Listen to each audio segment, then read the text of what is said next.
I want to welcome you to the Florida Master Gardener Book Club. Here we are today talking about Florida oranges, a colorful history. And I am thrilled that we are welcoming the author of the book, Erin Thursby. She is the executive director of GastroJax and a freelance writer and food editor. So we're thrilled to have her join us today. Welcome, Erin. And also joining us is Jamie Burrow, Extension Program Manager from the CREC. And she is going to be kind of fielding some of our technical citrus questions. And I also would like to welcome you. Welcome today. And I want to remind you that we want you to chime in and go ahead and put any questions that you have in the discussion box.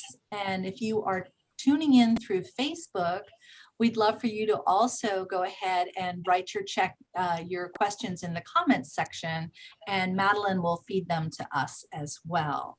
So we will try to do as much of your questions as possible as time permits. And remember not to sign off too early, because we will be announcing our next book as it is coming up. So welcome everybody. And our book club is kind of like a virtual gathering where we are all sitting around having a glass of tea, or in my case, coffee, or if it was, let's see, about 5 more hours from now, a glass of wine or a beer or sangria. And we would talk about the book that we've been reading together. And thank you all for reading with us. And or as Barbara says, we might be eating oranges. Yes, we definitely would be. Okay. So just for fun, if you all would go ahead and remember that we have a few different ways to stay connected. You can either join in the Facebook with the discussion group. You can make comments on Instagram. And I want to remind you that you can also have your own county-wide or county level meetings too. So you can kind of connect together as well. And I want to put a shout out to Rona, Seville, and Debbie for being our summer's top conversation starters. Thank you for contributing, because that's really what makes it fun, is when we can all contribute back into the book. And if you would now go ahead and practice using the chat box and tell us where you're joining us from today. So I'm joining you from Gainesville, Florida, off of Waldo Road. And Erin and Jamie, where are you all coming in from? I'm coming in from the Citrus Research Center here in Lake Alfred, so Central Florida and Polk County. Great. Jacksonville. Okay, so we have Susan coming in from Ohio, Rebecca from St. Petersburg, Ellie's coming in from Live Oak. We have folks from Port St. Lucie, no shortage of citrus there. Patsy is coming in from Palmetto, Manatee County, Barb from Santa Rosa Beach, Bed from Tallahassee, March from Northwood, New Hampshire, and Frida from St. Johns County at Nocatee. So we've got a really nice sampling of group. Some of us are out of town, but I'm still glad that you're able to join in. Alan is joining us from Mineola in Lake County. We're going to be talking about Mineola in a little bit, Alan. So I'm glad you all are here and joining us today. Thank you so much. Okay. So we all love the book to pieces. I just thought it was fantastic. And Erin, when you were pulling it together, how much did these illustrations and images kind of inspire where you were going to take the book? They didn't actually inspire very much. The only thing that kind of did were the citrus labels out of everything. Mostly I searched for images based on what I was finding to talk about. So I would find something in my research, and then I would go and look for the images to see if there were any images pertaining to that subject. Like I said, the only thing that really sort of inspired any part of the book was some of the stuff on the citrus labels. I couldn't include everything on those. There's whole books just on the labels. But yeah, out of everything, the citrus labels were some of the things that I found really the most interesting as far as images were concerned. Yeah. Yeah, and I want to talk about this because Jamie's going to know what I'm talking about. At the Polk County Extension Office, they have an elaborate collection of framed fruit labels. And they just transport you to the time and to the place. And whenever I go to a meeting there, I'm always distracted because I'm looking at these labels and thinking, oh, the artist, I'm thinking about the place, I'm thinking about the farmer. And it's just really, I love the labels too. The other thing I wanted to mention was, you really wove together the history of Florida through the eyes of the citrus industry. And are you normally interested in history? Is that something that inspires you normally, or did it kind of just come out through the making of this book?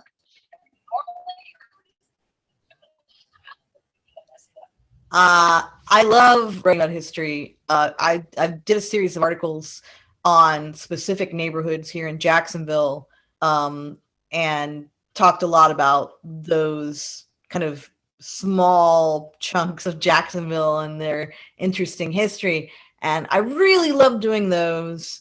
And this book came out of Edible contacted me, Edible magazine, and they asked me to do an article on the history of citrus, specifically in northeast Florida.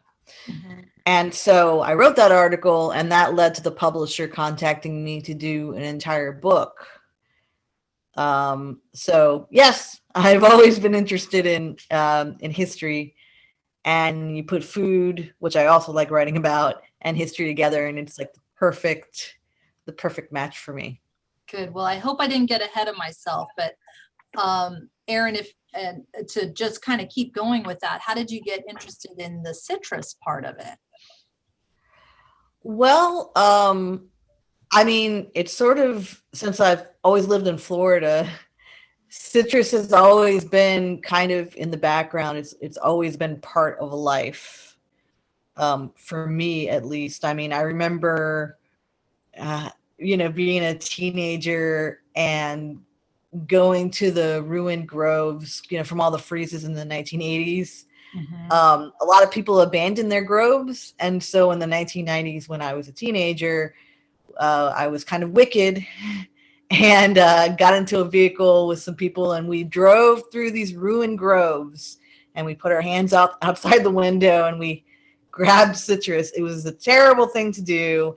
And now that I've done all this research and I know like the blood, sweat, and tears that all these people went through, the fact that I was there, after these freezes and sort of, grabbing this fruit, I look back on it now and I'm like, oh, that was so terrible that I did that. They didn't want that fruit to go to waste. You probably didn't. No. But it was delicious. And, I also have fond memories in Miami of getting the orange key lime pies and the crab, the crab legs down south. So yeah, I mean, it's part of the lifeblood of Florida. If you live here and you're a part of that, it just seeps into you. Right, for sure. I'm gonna come back and try to make you feel a little less bad about that. Jamie, tell me about your interest. How did you become interested in citrus? And then I'm going to ask you, can you ever remember a time in your life when you weren't interested in citrus? Ooh, that's a tough one. So I grew up on a small farm of cattle and citrus, and my dad was a production manager for a harvesting company. So in the summer months as a child, I would get to ride with him because he traveled from grove to grove, checking on everything he needed to do. And so I was able to ride with him, and love for citrus probably started then. And then as I got older in middle and high school, I was in 4-H and I showed citrus trees as a 4-H project. And then I went on to college and I have a bachelor's degree in citrus. And then after graduation, I was fortunate enough to get to work in citrus with UF. So it's really in my blood. It's always been there. So. So it's the lifeblood of Florida, and it's also in Jamie's blood too. So I'll talk about my first getting interested in citrus. Growing up on a small farm, we had plenty of citrus, but there was a close to Redland Elementary School, where I went to elementary, there was a small citrus grove, and the farmer planted the border of that citrus grove in calamundan trees. And so as we walked by, we would steal fruit, right? But he had us stealing the calamundans, which are so sour. And we all were like, this farmer doesn't know what he's doing. These are terrible. What's wrong with him? But he totally knew what he was doing, because he knew all the school kids were going to walk by and steal his fruit. So that was kind of fun. And I really have always loved citrus and have fond memories of driving Highway 27 and just being overwhelmed with the fragrance of orange blossoms. Oh my goodness. So if anyone else would like to kind of pop in the chat a little bit about their citrus interest and kind of any stories they want to share, that is fine too. So let's move on. This was probably the most beautiful image for me in the book, but also the most aggravating and kind of frustrating for me. So this is the Lue Gim Gong, the kind of a citrus wizard that existed in Deland, who did so much citrus breeding and pioneering of grafting, and really kind of a real leader in citrus. Well, I lived in Deland for 4 years. I never saw this mural. I have lived in Florida my whole life, and I have been in the fruit industry my whole life, and I have never heard this man's name. And I was truly saddened by this when I read the chapter about him. And I can't wait. I'm going to go to Deland this weekend, so I'm going to go to Oakdale Cemetery and look for his grave. So I just kind of wanted to kind of get Jamie and Erin's ideas about, that was one of my perceptions that really changed about Florida citrus. And did you all have any perceptions that changed about citrus from reading this book or doing the research from this book? Me, I've just always known citrus. And what I really enjoyed was the in-depth historical, going back to basically when it was started here in Florida. And so it just gave me a greater appreciation for what happened way before I was thought of, to see what all they had to go through and didn't have the modern conveniences that we have now. So definitely a greater appreciation for the beginning days of history, or of citrus. Right. And Erin, what about you? Well, fair warning, if you're going to Deland and you're looking for that mural, you're not going to find it. Well, I know the mural's not there, but his grave is, right? Yes, his grave is, and there's also a bust at the historical society there. I think of the West Volusia Historical Society. There's a little kind of gazebo off to the side, Okay. and it has a bust of Lue Gim Gong, and they've got some stuff inside there, some pictures and memorabilia inside the West Volusia Historical Society. They had a lot on him, and in fact, that was where I went to look at some books that I saw referenced in other places, and I couldn't find out of print, just nowhere. I had to go there to find stuff on him. I think one of the just strangest things for me that was shocking. I know that the South and Florida have, a history of the KKK being involved in things, but I did not understand how much they shaped labor relations in general in Florida, but especially in the citrus industry, how much they really meddled in different counties and what actually went on. That was kind of a shock for me, because I think of Florida as a little bit separate from the South, that you get past Georgia, you get into Florida, and, Miami's so multicultural that I didn't really think about that being, a huge problem historically. But once I started reading about it, and I was getting more and more shocked with what it was like, I thought, gosh, this isn't really put out there very much, but it is sort of intertwined in our history, and we should know that it happened. Right. So, yeah, Right. that was the thing. That was the thing that shocked me a little bit. Yeah, and Susan Levine said she had a new realization for the very difficult race relations. And I think that you made that abundantly clear with the discussion of Oviedo and Prince Butler, Boston. And, if you are in Oviedo and you see a street sign that says Boston or something to that effect, I wouldn't have thought it was a Black citrus farmer who those street signs were named after. And now I'm really happy to know that. So Erin, thanks for kind of pulling the curtain back on that and showing how those race relations really did shape the industry and the farmers that could succeed or not succeed, So if anyone else wants to drop in the chat box their perceptions of the change, I would appreciate that. And it was fun to think about all the town names in Florida that have citrus or the fruit associated with them. And I knew that frostproof was related to citrus. So it was great to learn more about that. So I really appreciated it. And we had Alan from Mineola here. So we've got Mineola. And Jamie, isn't there an Orlando Tangelo too? Yep. So, and then to learn about Dr. Phillips, which is a town in or outside of Orlando, and Orange Lake, Orange Park, Orange Tree, Port Orange, Orange City, oranges really did kind of shape Florida. And Satsuma's not far, and Valencia College. So I just think that these are just evidence of how much citrus has shaped our history here. So, and Barbara Zarcone says, Erin, you've done a great job on enlightening us all, and I do love all the work you put into this book. So, all right, so our next shot is of more fruit labels, and then the couple that helped Marjorie Kinnan Rollins, not far from here in Cross Creek, not far from me in Cross Creek.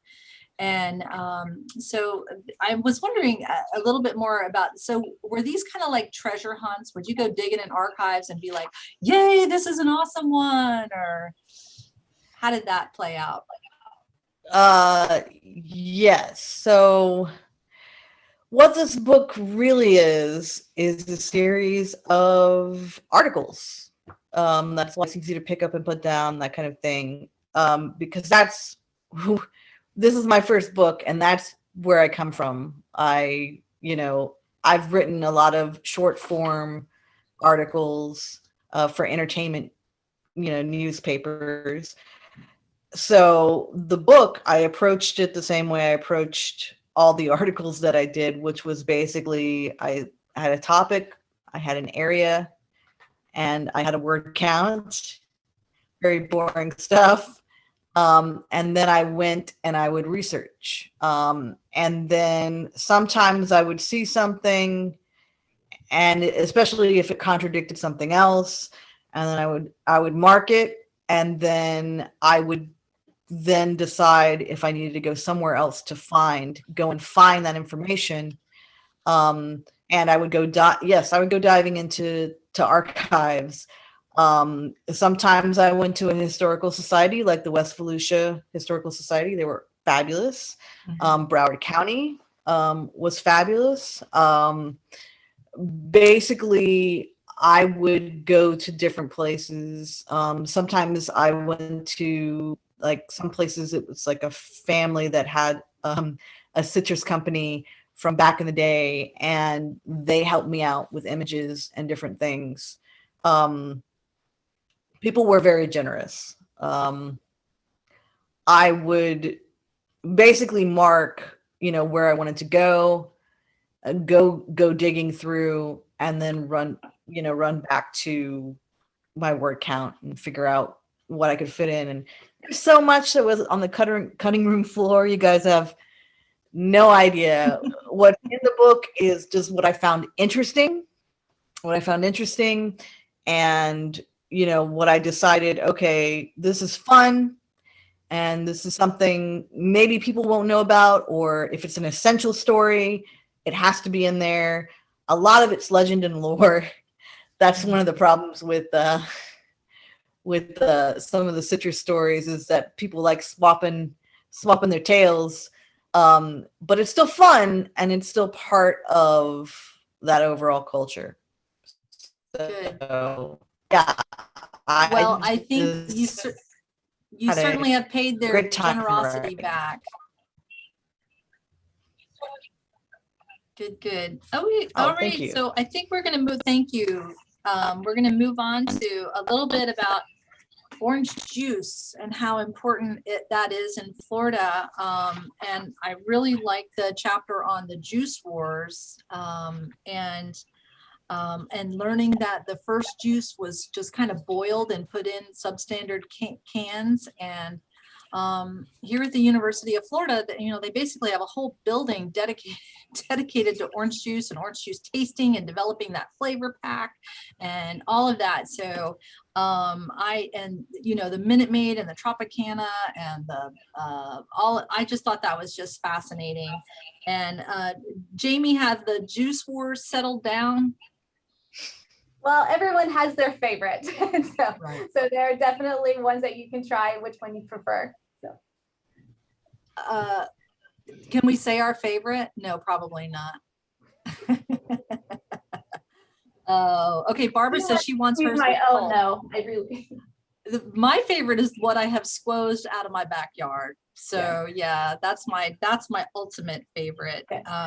And so Tropicana and Minute Maid and Coca-Cola and Florida Natural and Natalie's, and we have so many awesome juices to choose from, and I think at this stage of the game we do have our favorites, and I have my favorites for certain situations, but I grew up on a farm with Valencia and Tangelo and tangerines and honeybells and poncan, and we still drank the concentrated juice, the Super brand from Winn-Dixie in the little cans. And Jamie, I know you were surrounded by farms. Did you grow up with the concentrate too? Not much. I remember during the harvest season, Dad would bring home the big boxes of them, and my mom the whole kitchen table was cleared off. There'd be towels put out, and we learned how to squeeze oranges at an early age. Right. Oh, wow. What about you, Erin? A lot of from concentrate stuff, yeah. Which you don't really see. You have to really search for from concentrate. The little cans, you have to look for them now. Right. I use them for homemade pops. Yeah. Yeah. Because frozen concentrate doesn't freeze the same way orange juice does. It makes a great base, and it's very intense. Mm-hmm. It makes a great base for like creamsicle pops. Mm-hmm. And that's what I use the concentrate from these days. That's good. And so I'll have to tell you guys a story on myself. So I was in the back of my house, and my husband at the time said, "Why is your mom up in that tree?" And I said, "Did you tell her you wanted grapefruit juice?" And he said, "Yeah." And I said, that's what she's doing. She's up picking grapefruits, and she's going to bring them in and squeeze them for you, because fresh squeezed juice starts when you pick it from the tree. And that's totally what we believed in. But then she would also cheat and use the concentrate from time to time.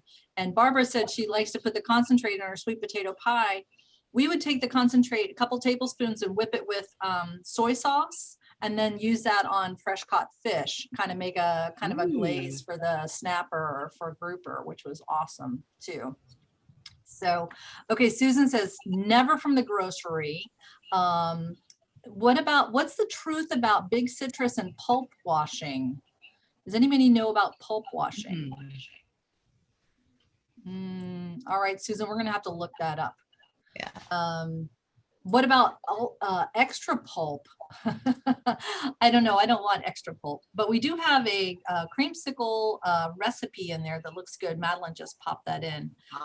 Ginger Iyer says recipe. She would like the recipe for your creamsicle pops. Okay. So, all right. So next up, I want to know what kind of grapefruit, what kind of citrus you're growing. I have Ponderosa lemon and Chinese honey and Satsuma at my house in Gainesville, but what are the rest of y'all growing? I saw Barbara Young. Barbara, what are you growing up there in your northern county?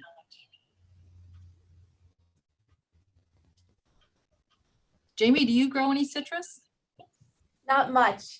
From time to time, I volunteer with the 4-H citrus program back home. And when they get their tree, sometimes I will get one and grow it along with them.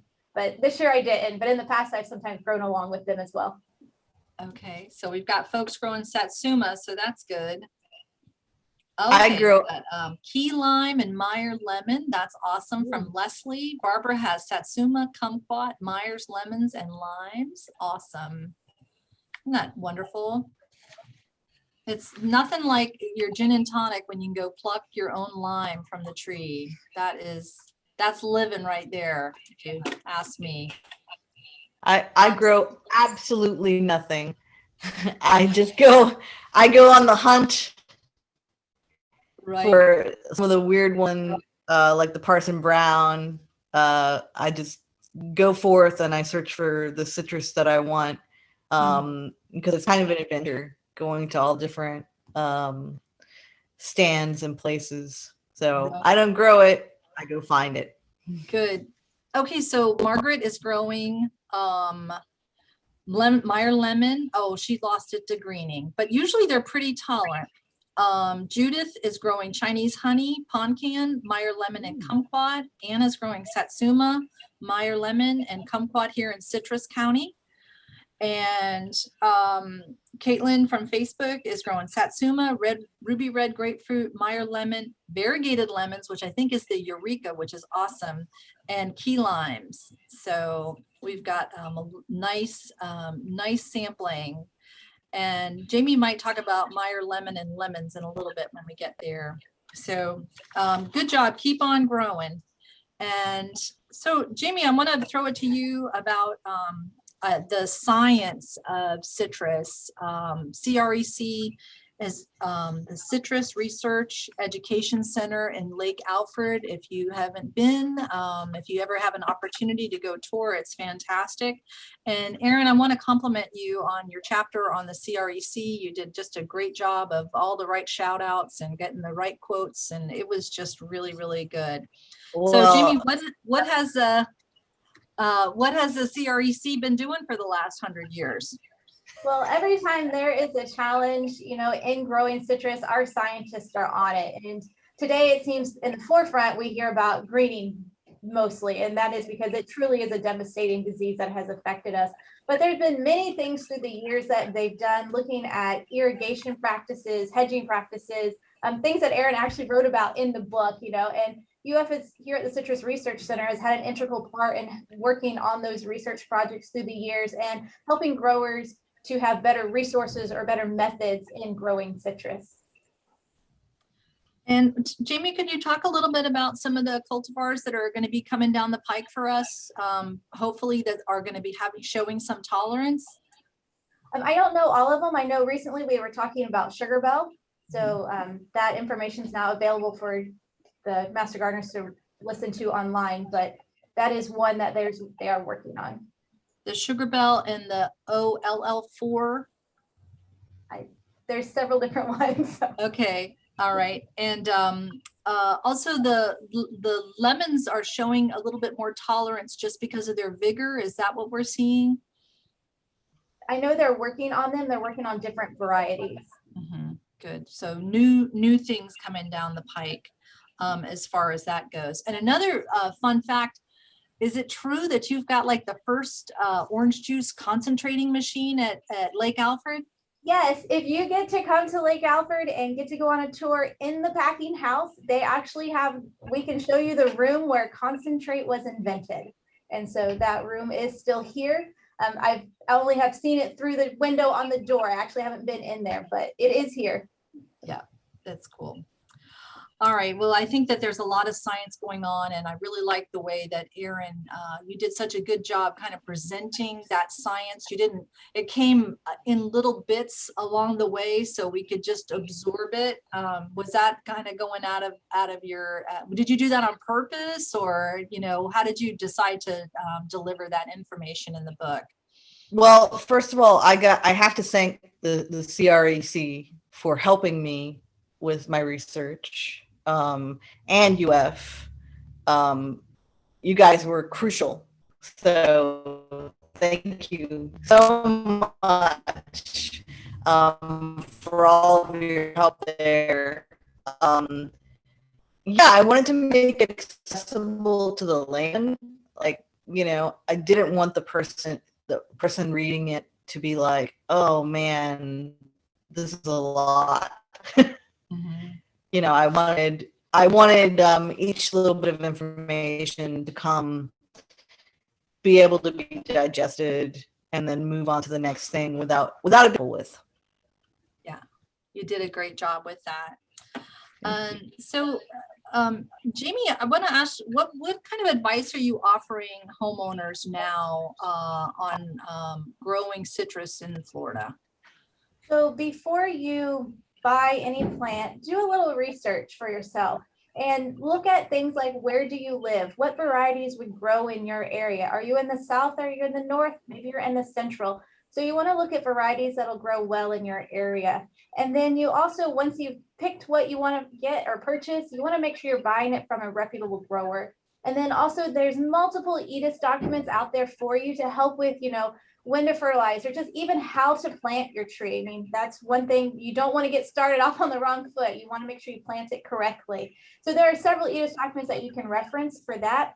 And then once you get it in the ground, stay attentive to your tree. That way, if anything's going wrong, that you can catch it early. So just stay alert. And that way you can, if something is there, you can manage it early. Great, good, thank you. And Erin, what about using citrus? I'm kind of asking what we're doing from your foodie perspective. How are we using the citrus in the kitchen, and what are your thoughts on that? Well, the good thing about citrus is it's sort of modular. Any recipe that calls for a citrus, you can trade out for another citrus. If it says lemon, you can use oranges instead. Yes, it's going to change how it tastes, but chemically it does its job. It cuts out acidity.